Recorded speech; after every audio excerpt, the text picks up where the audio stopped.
This week, and I'm just totally shocked. a man is set on fire in Times Square. Plus, a dispute over a cake ends in a stabbing. And a 7-year-old boy is assaulted in a subway station. Right now, Fox 5's Crime in the City. Here are the crimes across the 5 boroughs. We begin in Times Square, where a man was set on fire just hours before the start of New York City's United Half Marathon, where thousands of runners passed the scene of the crime.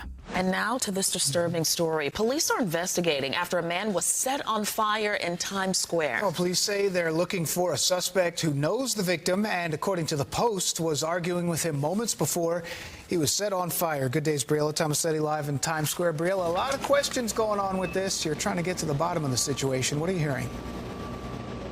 Yeah, Janet Deshani, good morning. And unfortunately, the few details you just told me right now is the extent, really, of what we know about the brazen attack happening here in Times Square. We also know this, though. It took place hours before the start of the New York City Half Marathon, with thousands of runners passing by just about a block away from this crime scene.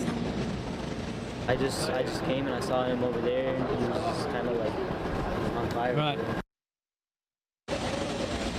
Police received a 911 call just before 4 a.m. for a person on fire at 41st Street and 7th Avenue. When officers arrived, they found that 45-year-old man with injuries that are too graphic to show on TV. First responders doused the flames with a fire extinguisher. The victim suffered burns to his face and arms and was taken to New York Presbyterian Weill Cornell Medical Center in stable condition. Detectives say it appears the suspect and victim knew each other and are canvassing the busy area for security camera footage with hopes of tracking him down. They also spoke with a female companion of the victim. And I'm just totally shocked. So much is happening around here in New York. It's unbelievable. Yesterday's attack comes 3 months after 57-year-old Debrina Kwam was set on fire and killed by a man on a Coney Island F train. That man, a Guatemalan migrant named Sebastian Zapeta, was taken into custody hours later, and he has since been charged with murder and arson. Now, getting back to this attack here in Times Square, the New York Post is reporting that the victim and the suspect were, yes, arguing when suddenly that suspect pulled a flammable liquid from a nearby food cart and doused the victim in it before using a lighter to ignite him in flames. Police would not confirm that right now with us, but we're still waiting for more information. Now we head to East Harlem, where a worker was stabbed in the neck at a bodega while trying to stop a man from stealing cake.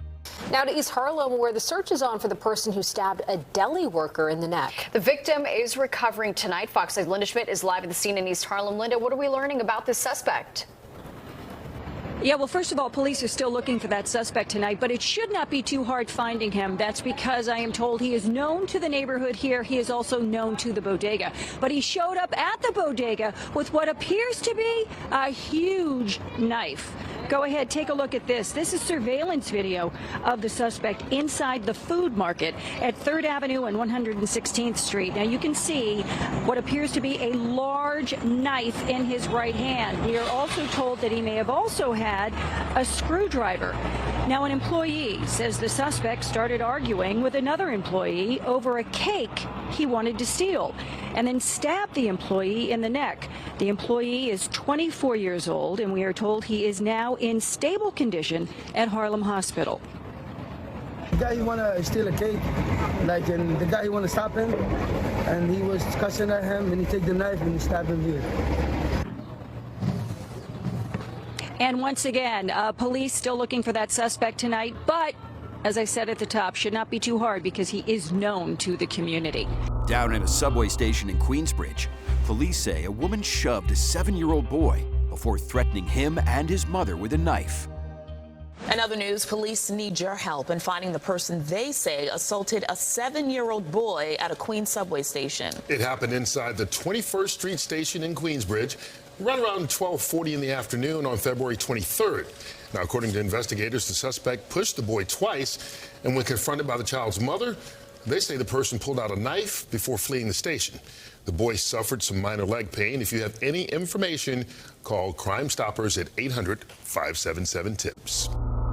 Over in East Flatbush, a Target store is now prohibiting anyone under 18 from entering unless they are accompanied by an adult. The new rule comes in response to growing concerns over disruptions caused by groups of young people, particularly after school hours. That new plan now in effect, and it follows a rash of robberies and violence at the store in recent months, with officials now hoping the new rules will help keep shoppers safe. Fox 6's Lisa Evers is live in Flatbush, Brooklyn, with reaction to this new rule. Hi, Lisa. Hi, Natasha and Steve. A lot of reaction to this for sure. Now, we are standing right in front of this Target here on Flatbush Avenue. It is actually just down the street from the McDonald's that made news last month when they started banning anyone from their restaurant under the age of 20 unless they were accompanied by an older adult. Now, Target is letting it be known that if you are under the age of 18, you are banned from the store unless you are there with an adult. And all of this is due to the tremendous disruptions due to shoppers. Now, this Target, like many of their locations, is a popular spot for residents, but when school lets out, shoppers tell us it becomes a wild and uncomfortable scene with screaming, shouting matches, and even physical fights. Signs are now posted in the windows of the Target on Flatbush Avenue at Avenue H that say all guests under the age of 18 must be accompanied by an adult.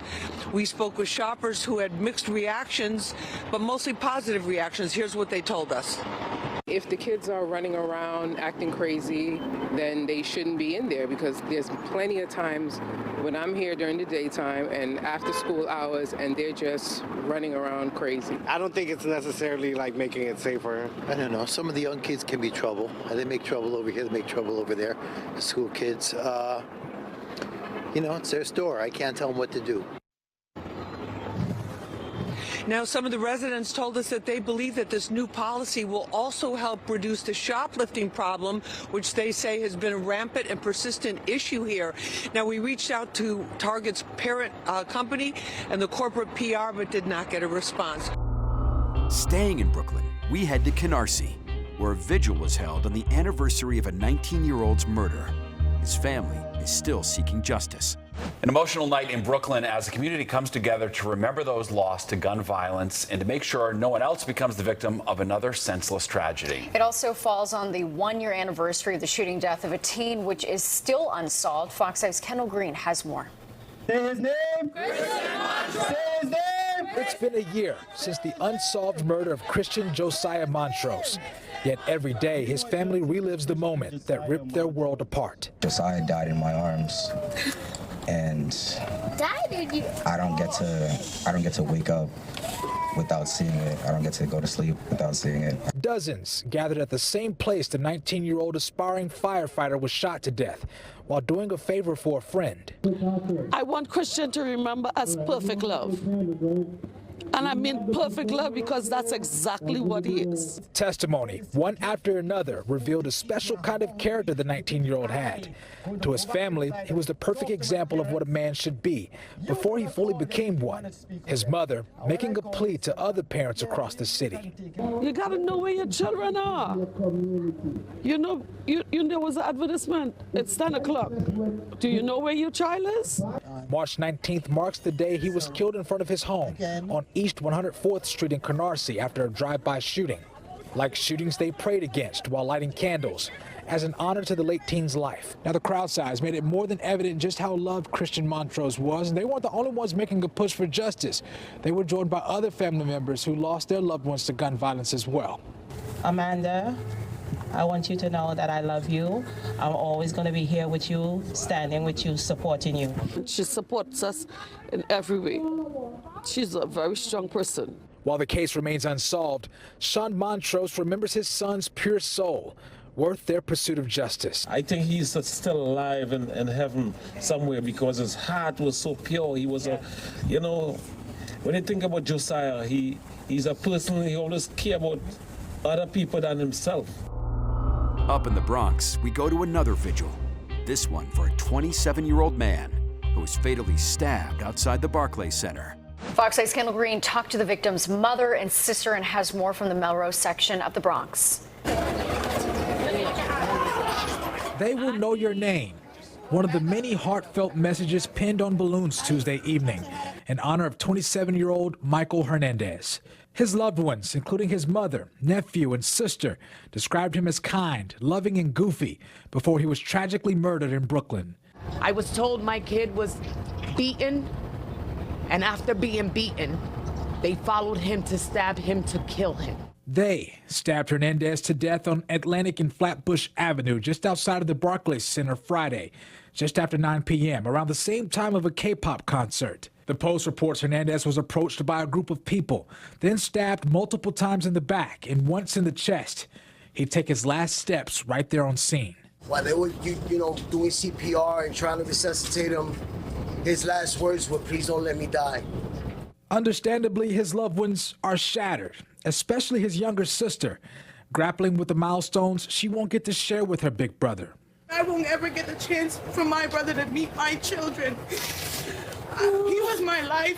Nobody's perfect, but that was my brother. That was my heart. I want the world to stop saying that he's another statistic, because he's not. Now, his family's making an earnest plea for justice and hopes it won't take too long. Justice for brother! My Hernandez Jr. We love you forever. You always be in my heart. Now, after talking to the victim's mother, she says NYPD detectives tell her there were at least 4 or 5 individuals connected to this incident that involved teens. She's asking anyone who has any information to come forward. And finally, we leave the city for Long Island, where a man has been charged with murder after allegedly shooting and killing his father inside their home. Fox 5's Jody Goldberg is live at the scene in Dix Hills. Jody, what are police saying tonight?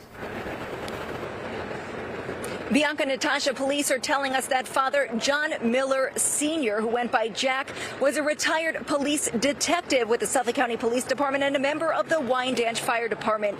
It's still a very active scene behind me, even almost 12 hours later, as police try to figure out a motive. And bear with me as I try to explain the circumstances, as there are a lot of moving pieces to this puzzle. Now, police, as you mentioned, arrested 43-year-old Christopher Miller, who they say shot his dad multiple times this morning.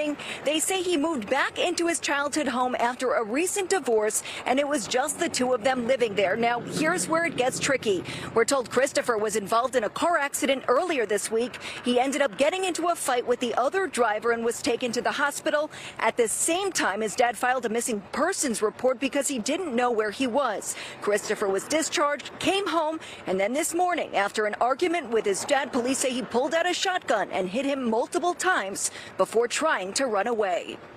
Police officers responded to a call of a disturbance of a man inside a shed on Seaman Neck Road. The same police officer who responded to the missing persons report, which ended up not being a missing person, responded to the disturbance call. He recognized Christopher Miller, brought him back to the house in order to turn him over to his father, at which time he saw that his father was dead. An absolute tragedy. A lot of questions in what's normally a quiet neighborhood. It's also right across from an elementary school. Police are still trying to piece this together. Christopher was charged with murder. He'll be arraigned at a later date. That's this week's Crime in the City.